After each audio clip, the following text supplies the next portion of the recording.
I'd sit in the bed, 2, 3 in the morning in the dark by myself. And that's when I'd cry. Because he couldn't see it. He was in Emma's bed caring for her. I'd cry and I'd cry and I'd cry. And then I'd say, God, please don't wake me up. Don't wake me up tomorrow. I didn't love my child less, but I felt trapped and hopeless and terrified because I didn't know if I had the skill or the will to push through this thing. I didn't know what the future held.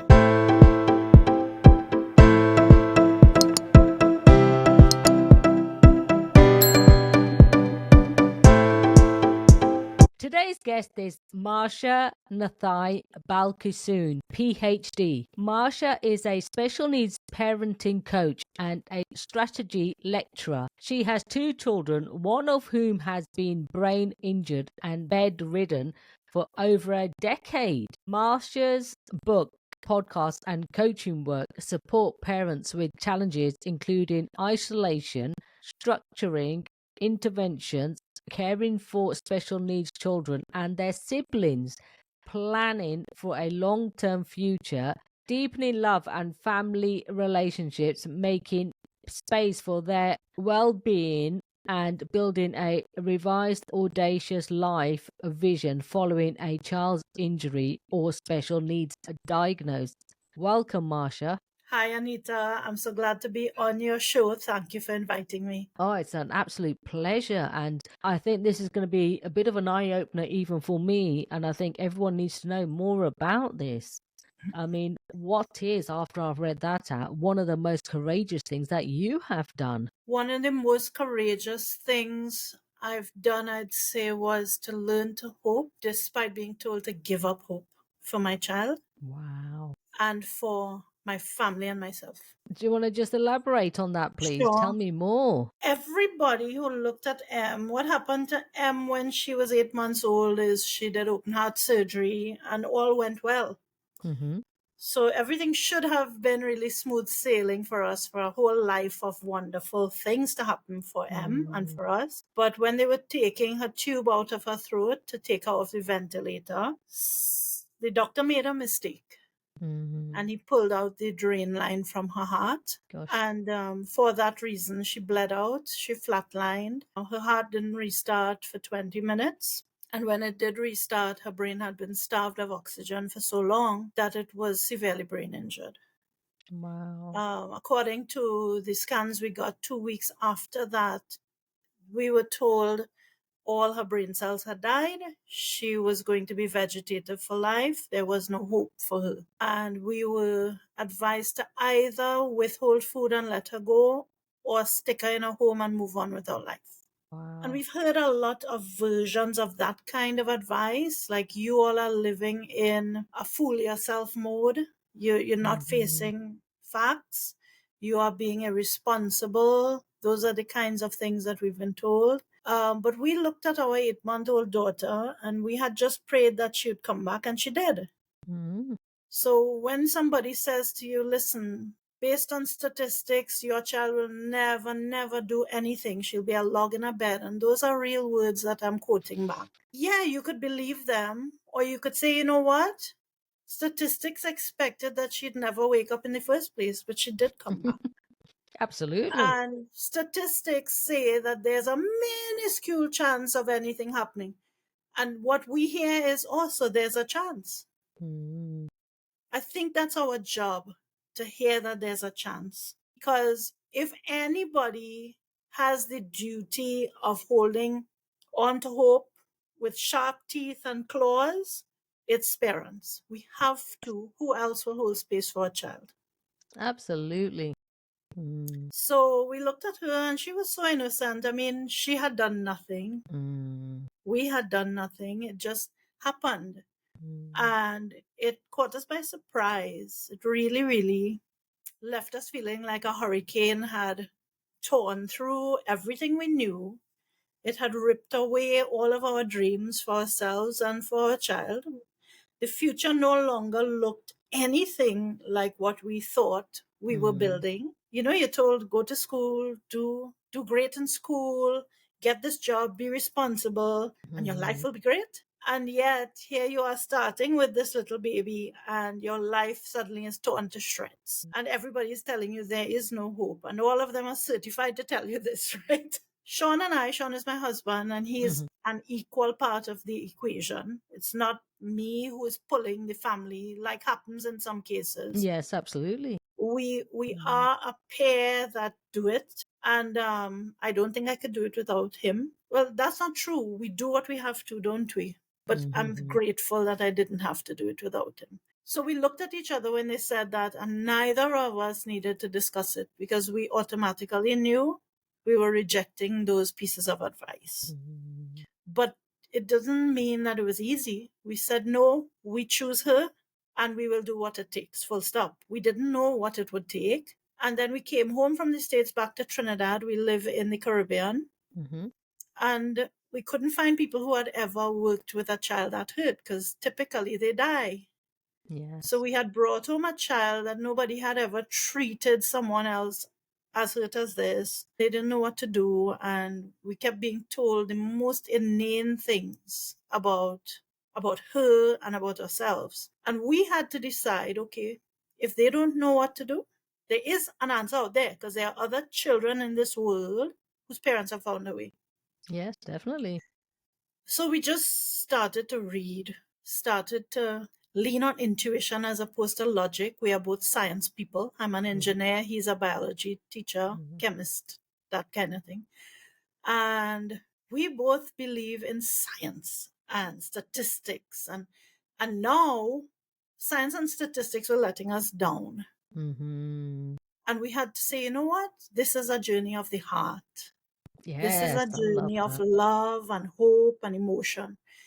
It took me about between 5 and 7 years to step out of the blur that I lived in. Mhm. It felt like every day was darkness that I opened my eyes and I stepped into the same day that I was reliving for 5 to 7 years. We now into Emmy's 12 now. So we now into 11 plus years. And it's only about 5 years since I've found some light. So I'd start my day thinking, woe is me, I've lost everything. I'm so terrified about what else is going to develop because she was getting worse in some ways. How am I going to cope financially, emotionally? I'm letting Mhm. down my son who's 5 years older. He was 5 years old when she was hurt. And all I could think was, I'm failing as a mother to my special needs sibling. I'm failing as a mother to my special needs child. I'm failing as a spouse to Shawnee. I'm failing in my job because I'm not 100% the way I used to be. I never asked myself, well, so how are you doing with regard to caring for you? And, after a while, I started to realize that Em was teaching me, but very, very patiently, because she had lost all her senses. So she couldn't talk, she couldn't move, she couldn't even see. And she was there in this bed. But every morning, while I was waking up and putting on my cloak of despair and expecting life to be hard, my little girl was waking up and seeing the sun, well, feeling the sun coming through the window, hearing birds outside, and laughing at the top of her lungs because she had learned to make sounds again. She doesn't speak, but she's very vocal. And so one morning I was putting on the despair cloak, and her laugh wove through the house. And for the first time, I heard it, really heard it in my soul. Mhm. And what I heard was, oh, you're crying because you lost everything. Well, what have you lost? List them for me. And the answer was, I hadn't lost anything. The child who had lost everything, the person who had lost everything was my child in the other room. And yet, we were living drastically opposite lives. Mhm. She trusted that when she woke up every morning with all her I can't do things, she woke up every morning knowing that she was enough and perfect, just as she was. She woke up every morning knowing that her needs would be met, Mhm. never doubting that they would be met. Mhm. And she woke up every morning thinking, you know what? She didn't see the loss of all the people who had turned their backs on us when she was hit. She wasn't grieving isolation and abandonment and feeling unloved. What she saw is, if I have three people who love me, mommy, daddy, and Brian, how rich am I? Mhm. And I learned a huge lesson from my girl that day. Mm. It was, do not see what you do not have, because you're looking at the wrong things. Mm. And my heart filled that day. And I'm human, and sometimes I run out, and I have to remember again and learn again these lessons. Absolutely. But she's consistently teaching it again Mm. and again and again. So I learn it again. I mean, So I speak for my child when I attend these interviews. She doesn't have words, but she's an amazing teacher. absolutely. Honestly, I I can't imagine, but you've given me some insight, and it is beautiful. I can imagine it wasn't beautiful, like you said. The doctors, the hospitals, the challenging decisions there and then you must have had to make. I can only imagine. I come Yeah. from a family of medics, so I have some knowledge, Hmm. and it is, and I've cared for both of my parents as they got old, but that's old age. It's nothing like what you're going through. Um, so I have some knowledge, but Yeah. nothing like what you're saying. I definitely have compassion and love. Yeah. Thank you, Anita. I've come to reflect on a lot of that, because people do Mm, say, you know, I can't compare my hardship with yours. Yours is so much worse. I mm, should be grateful. mm, And over the years, I've come to feel a rejection of that statement. And the mm, reason is, like, when I was younger, a very, very small challenge could flatten me, mm, right? And then this big one came. I always said I don't have a choice but to show up. A friend of mine told me, never say that again. You did have a choice. Lots of parents were in your shoes and chose to leave, walk out on the marriage, walk out on the family, end lives, those kinds of things. absolutely. So there were choices before you, and you Mm-hmm. chose this route. So never say you didn't choose it, right? And you just had no choice. You did. But secondly, I've realized that my resilience goes up and down in life. Mm, Everybody's does. yes. And I don't get to say, oh, I'm strong and you're not, or Mm, my challenge is bigger than yours. I genuinely, genuinely feel strongly about this, because depending on what's going on in my life, mm, add one more straw to the camel's back and I'll break. So it could be the tiniest thing, mm, and I may not be able to deal with it. And I don't get to sit here and say, oh, my cup is full of this challenge, and your cup has a drop, and therefore it shouldn't affect you that way. mhm, mhm. It's how it affects you. It's Absolutely. your life experience that you Mm, have, mm, and you are at a different point in your life. mm, And the way that small thing affects you might be huge. And I don't get to take that away from you by mm. just saying, oh, but what about me? But it did take a while to start feeling that way. I felt a lot of resentment at some points, I can imagine. you know, and some of it, yes, it was justifiable. Mhm, But then I mhm, realized, you know what? If I live in always grousing over what somebody else rubbed me off or didn't show up for me for, and people I thought you mm, were, or I didn't ask for this, etc., etc. What does that change about the reality of my life today? Not a thing. The only thing it changes is it takes away my focus and my capability to do the best I can today. So in fact, I'm absolutely. robbing myself of something. Mhm, mhm, I don't mm, get better for worrying, complaining, blah blah blah. I get worse. absolutely. Mm, So yes, sometimes I grouse and I get angry and I get irritable, and and that's human.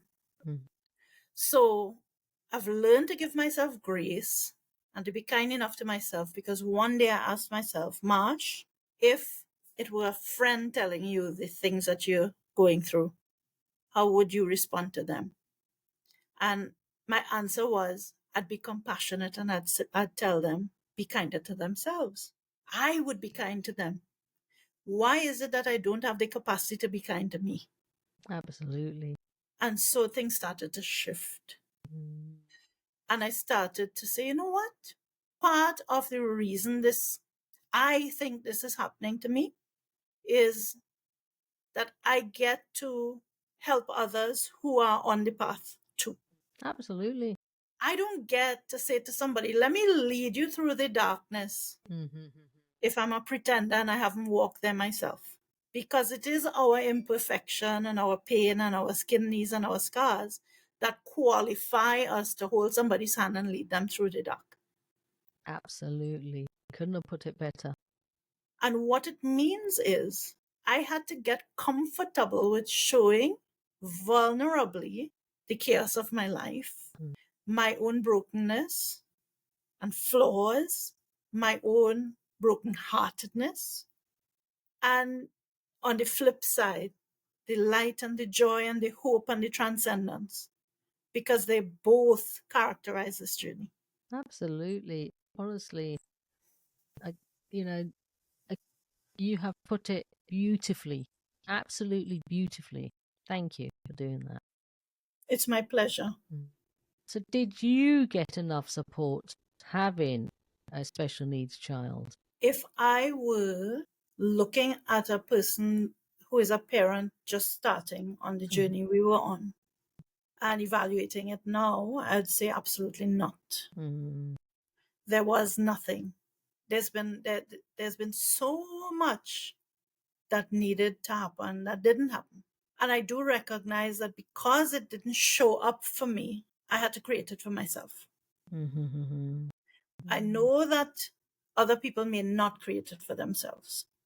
Can imagine. Everybody has Yeah. different resource capabilities. Mm-hmm. But I didn't create it for myself the first 5 to 7 years.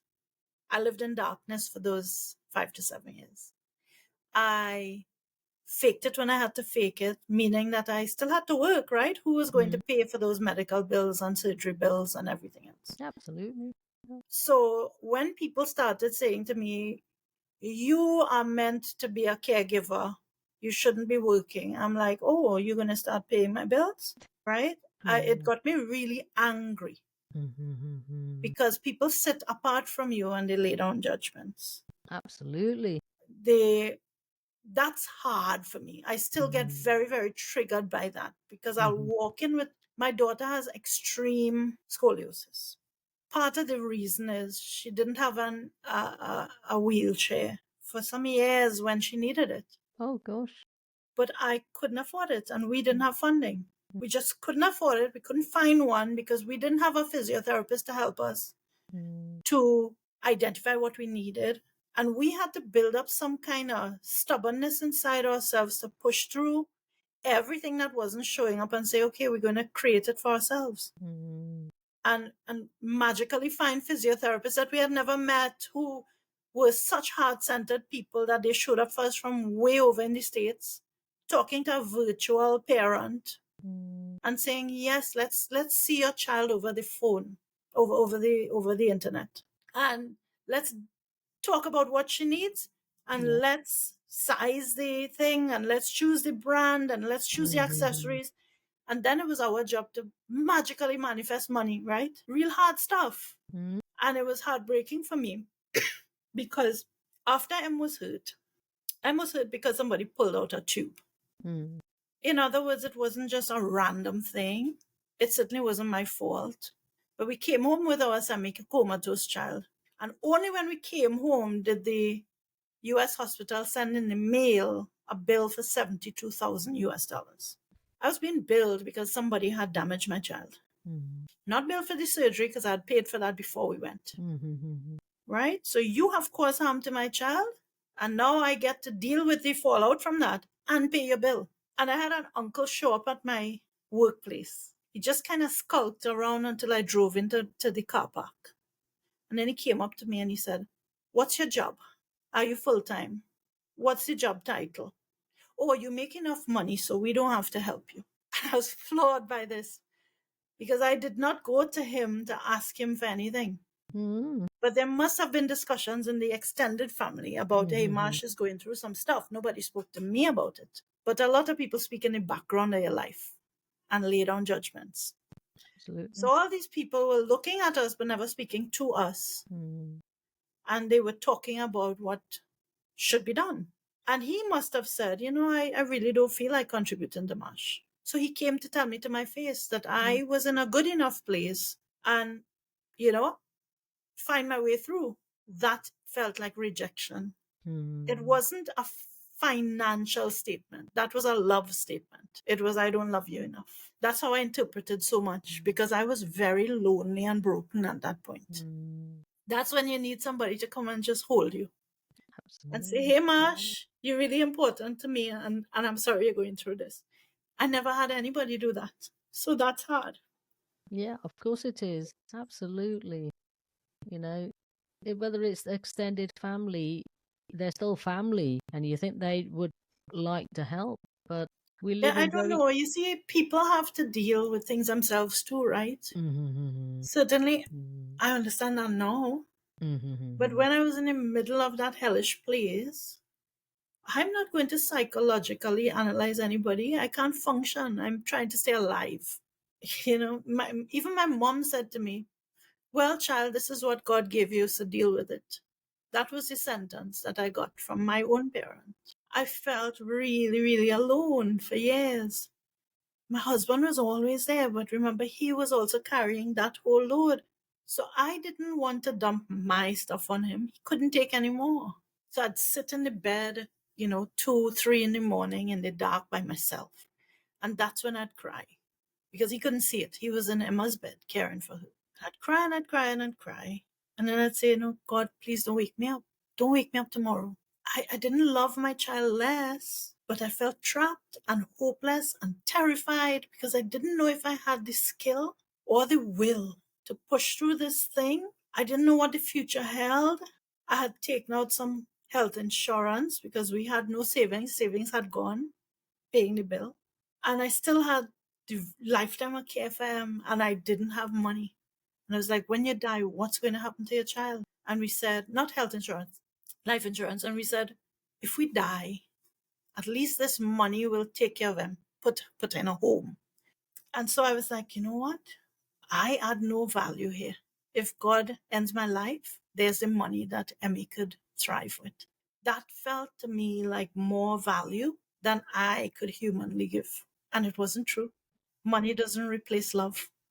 Of course not. Money does not replace the energy of love and hope, you know? But I couldn't see that. I couldn't feel that. I only have seen that because we've been through years of this. And M is not in perfect health, but M is thriving compared to where anybody would have thought. Yeah. And she's such a wonderful, joyful child who loves life. And in my generous moments to myself, I say, Marsh, you've done well because this is a happy child. Mm. What else could I ask for? Absolutely. Honestly. Mm. So in my generous moments, I give myself that. And in my human moments, I see all the rest of things I wish I had done better. In And that moment, that's the dichotomy of where we live and how mm, we live. absolutely. I mean, you speak of the strain of isolation that special needs parenting experiences. What can parents do to address this? But I've changed something to help with that, which is I was so alone. Mm. My neighbors who used to like be in my living room and in my porch never visited after she got hurt. Family members didn't even call on the phone, most of them, much less come. And I did have one aunt who came, sat in my porch, and told me I was the reason my daughter was brain injured. So it gets worse, right? And I can How laugh did she now, but work that out? and she let's not even Mm. speak of identifiers of the people, right? These are stories, but they're real stories. That really decimated me. But after I came out from under the boulder that dropped on me, I realized what nonsense, what plain nonsense that is. That's abuse. You see somebody who's already broken and you want to pummel on them, that's plain abuse. And it says more about you than me. So keep Absolutely. being that person because you're showing me who you are. But that also helped me to evolve. That made me stronger. That made me more empathetic to other parents. And it made me see that, okay, fine. In my life, most of the people I considered close family and friends had pulled themselves away. I hadn't pushed them away. Mm. They chose not to show up. These were not my people. I had fooled myself into thinking they were. So life was doing me a favor and pulling up the weeds. And the garden was a little bit empty now because all those weeds were pulled up. But I had beautiful, beautiful, beautiful flowers in there, which were my son, my daughter, my husband, one friend who had been a co-worker that I was never friendly with. And he and his family showed up and kept showing up. This stranger almost, this acquaintance. And he and his family became bosom buddies with our family. And that taught me a whole lot about friendship. The friend in need saying. Absolutely. I never once called him to say he heard because people talk rumors. So did you hear what happened to Marsh? Right? So everybody's there spreading rumors, and he says, oh, I should go visit. Finds where I live, comes into my home, and comes back and comes back and comes back. That is how I learned what love was. And this is a man coming to visit, Mm. which is like even more amazing. Like, Yes.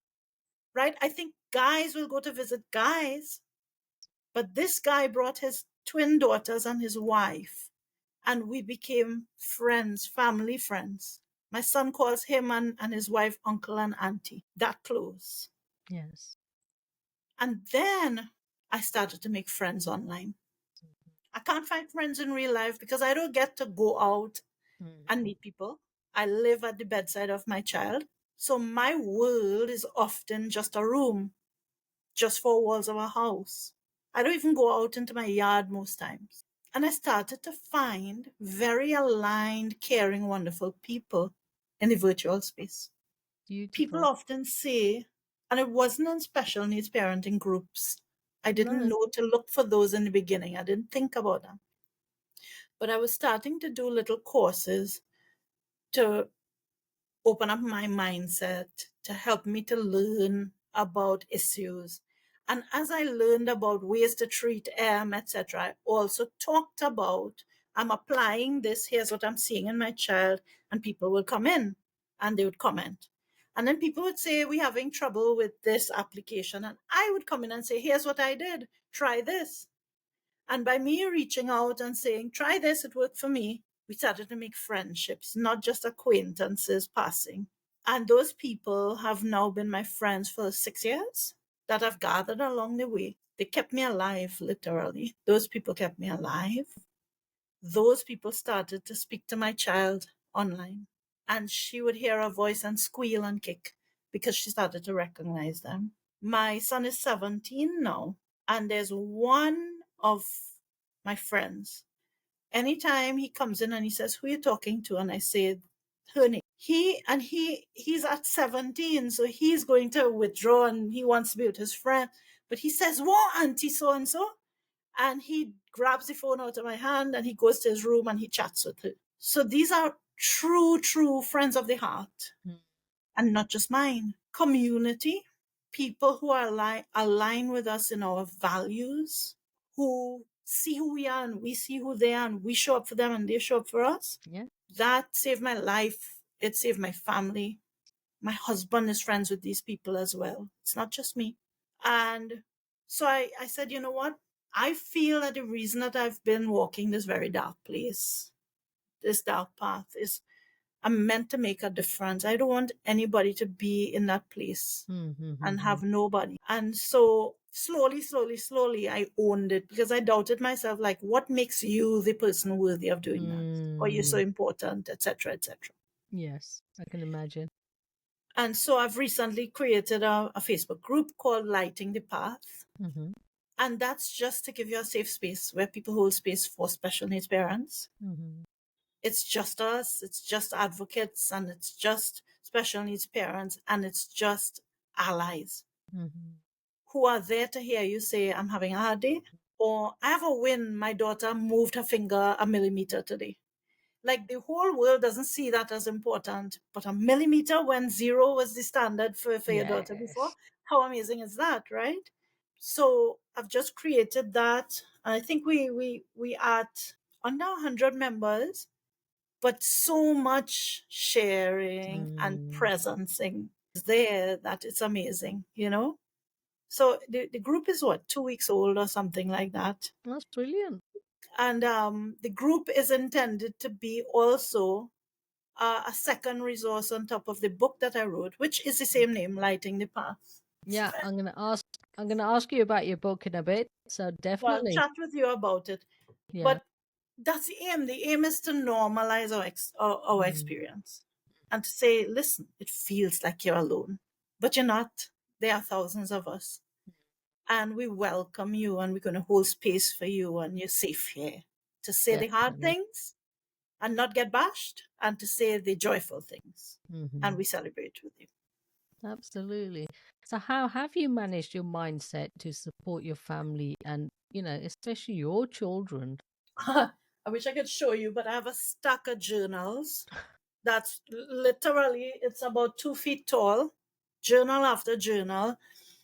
Because like I tell you, I couldn't talk to my husband about it because I couldn't dump it on him. Mm. But two, there were things I didn't know I felt and believed. I just didn't know that I Mm. had those limiting beliefs or that I'd been programmed with them since I was a child. You know, society programs you to think certain ways and behave certain ways. Your family, your community, everything programs that. Absolutely. And I started, like I said, doing some courses, and sometimes they would mention little things. So they would say something like, if something horrid happens to you, do you expect more horrible things to happen in the future? And the tendency is, because this is negativity bias, if I only see bad things happening in my past, then I've trained myself to see that I experience a whole lot of mistakes and problems. And so when I predict what's going to happen next, I'm more likely to expect hard things to happen to me because my past life has been full of hard things. But if I give myself the chance to look back, even in the midst of the hard things, even in the midst of somebody pulling a tube out of your daughter's chest and your daughter bleeding out, and they crack her chest open, and for 20 minutes they can't get that heart to start, and she's rubbed up oxygen Mm. and she gets brain injured. I have lots of negative things. And Mm. so I could cast forward and say, woe is me, I've lost my life, nothing good is going to happen. But then I started to do these reworks on what I saw in my past. Mm-hmm. And what I saw instead was I was with my husband. We both saw the drain tube box filling up with blood. We recognized the problem before the medical people recognized the problem. Mm. And we called them to see it. That's a big green tick. Mm. We didn't wait for the alarms. They were already aware. They were able to call for help before the alarms went off. Definitely. Right? Yeah, yeah. When she was flatlined, we sat on the ground outside when we'd been put out and we prayed. Mm. And the doctors couldn't start her heart, but the minute we said the prayer, her heart started back. Big green tick. Our child Good. came back. Mm. 99% of children do not in that circumstance. Mm. We got her back. She came back vegetative. That's the negative way to look at it. She came back. Mm. Big green tick. My heart was broken. I didn't lose my child. Big green tick. My husband and I struggled, but we had been talking about divorce. And we have never talked about divorce since M got hurt because we have a shared goal. It reminded us of the love we have for our children and ourselves and each other. Mm. Big green tick. And our little son started to parent us because we were 100% trying to see about M and keep her Mm. alive. And so he'd come and he'd say, Mama, it's time to eat something. 5 years old. Big green tick because he grew in love. He grew in resilience. He's an amazing little fella. Yeah. 17 years old, so not a little fella anymore, but still my little fella. My husband didn't leave. He Mm. stayed and he became an even more hands-on father. Mm-hmm. My child does not say my name, but Mm. she says Dada because he is her favorite person in the world. My mother said to me, don't you feel bad that she doesn't say your name and she says his name? And I said, why would I feel bad? Why would I feel bad that my child can understand preference? That's a higher order skill. My child prefers daddy. My child who is nonverbal says dada. I see only big green ticks in that whole thing. Doesn't mean that when my birthday is coming up and Mother's Day is coming up and Christmas is coming up, I don't go and say, say mama for Mother's Day, please. I do. I'm Of human. I course. want to hear my child. Mm. She said mama once. She did. It was a night and she was crying and I was taking care of her. And I was like not talking to her. So I'm silent and I'm like, go back to sleep. And an hour passes and she's not going to sleep. And she says, Mama. And I couldn't help it. So I broke the silence and I said, Yes, baby. And her answer was, Dada. You're not listening. You're not giving me the person I want. We both know I want him. So I'm going to do what I need to do. And I couldn't help it. I laughed because my child told me, Dada, and Dada came, and 10 minutes later, she was fast asleep. She has Wow. preference. She loves him. She Yeah. loves me too, but I Yeah. have roles that I Mm. play. She wants me to read. She wants me to roughhouse. She wants me to do therapy. Those are mommy's jobs. Daddy's jobs are hold me to go to sleep, sleep next to me and turn me in the night, feed me. Those are daddy's things. Very much a reverse of what traditional gender roles are. Mm.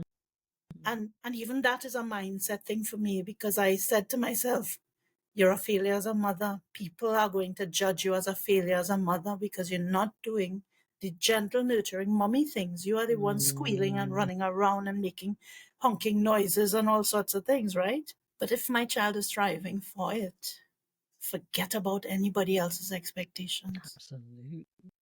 Gosh, right? yeah. So that's the mindset. The Mm. mindset was recognizing that I even thought that. I was blind to those things. And I had to really sit there and say, when I'm feeling really angry and pissed off, I'm writing. I'm so angry because I hate this. And using as strong language as you need, let it pour out. Absolutely. Because Yeah. in that thing that you purge, you get to read it and then say, I wonder why I thought that. Mm. What is it that I believe that causes me to think that way? And slowly you pull from it an understanding of the programming that runs in the background of how you live your life and how you think and how you show up, and the judgments that you not only levy on yourself but levy on others. Absolutely. Yeah. And then you get to say, yeah, I know why I believe that because this happened when I was 6. And I put down this rule. And that rule kept me well when I was 6. But I'm a grown woman now. It's not a rule that works for me anymore. And it's time to pull that weed up, just like I pulled that other people pull themselves out of the garden. This is a weed. Pull it up, throw it out, plant the plant that you want. What's the limiting belief that I'm replacing? What's the enabling belief that I'm planting in its stead? That's so And beautiful. and that job doesn't end, does it, Anita? No, no. The more we plumb the depths to find those limiting beliefs and mindsets, the more we find. Yeah, it's sowing those seeds. Mm. But but that's the labor love. And Mm. it's not love for M, it's love for myself. Mm-hmm. And that might sound selfish to some people, like your child is suffering and you're talking about loving yourself. Yeah, definitely. Because before that, I was running out. Mm. And when I run out, what am I going to give my child? There'll be nothing to give my child. I'll be back to praying that God doesn't wake me up. I don't choose to go there anymore. I choose, even if it's 2-minute pockets, I choose to have pockets of joy in my day. I choose to feel fulfilled in this life. It might be a hard life, harder than I imagined for myself, but there is such joy and fulfillment, more than I Absolutely. felt before, Mm. because my mindset said joy and fulfillment could only look a certain way once upon a time. So, yeah, so what is your biggest mindset challenge you are facing currently, and what are you doing about it? Biggest mindset challenge for me is financial, I think. Mm-hmm. No, it's health. Mm-hmm. It's health. And it's related to that same thing about being kind to ourselves. And that is, we have a lot to do. And I think this is true whether you're a special needs parent or not. Everybody. has so much on their to-do list, it's never ending. More is piling on than you could get done. And at least in my case, and in the case of lots and lots of special needs parents and working women that I've seen, when your to-do list fills up, the thing you push off to make space is yourself. Absolutely. Yeah, for sure. So I push off time to exercise. I push off a break. I push off drinking a glass of water. And I get chronically dehydrated. And in my case, years of all these challenges and lifting and everything have led to the past 2 weeks being almost unable to walk and having to have a series of MRIs and orthopedic doctor visits and all that kind of thing.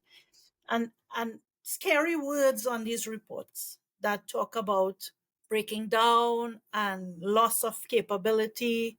And really what it's saying is, caution, you already have allowed deterioration to this point. If you do not correct course, you will join your daughter in a wheelchair. Then how do you care for her? Yeah.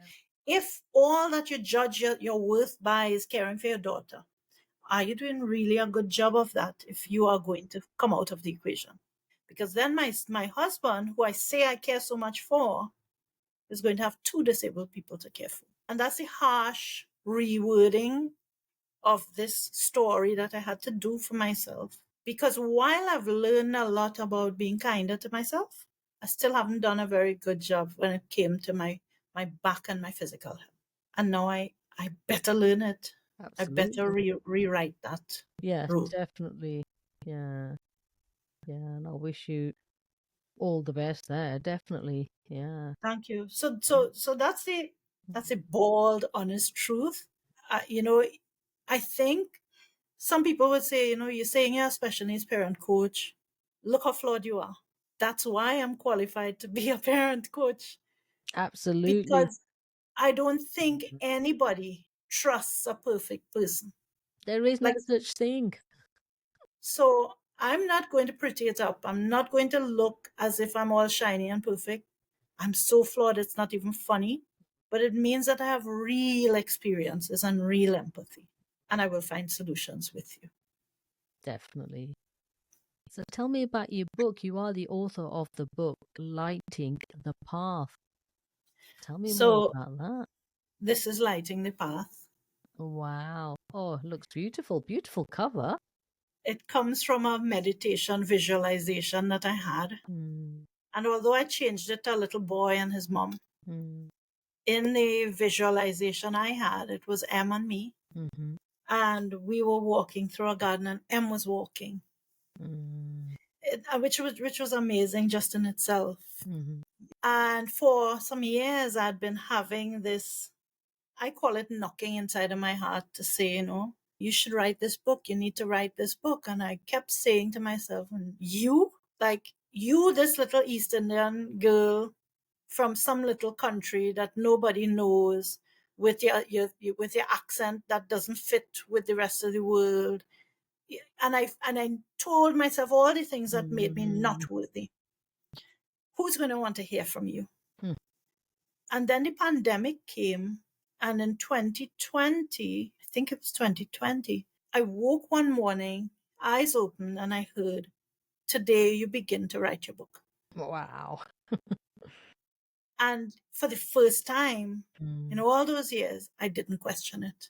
It was a knowing that I had arrived at the place where, and I think it is that I had healed enough. It was no longer mm, that I was going to write the book from the broken, I need somebody to hold my hand place.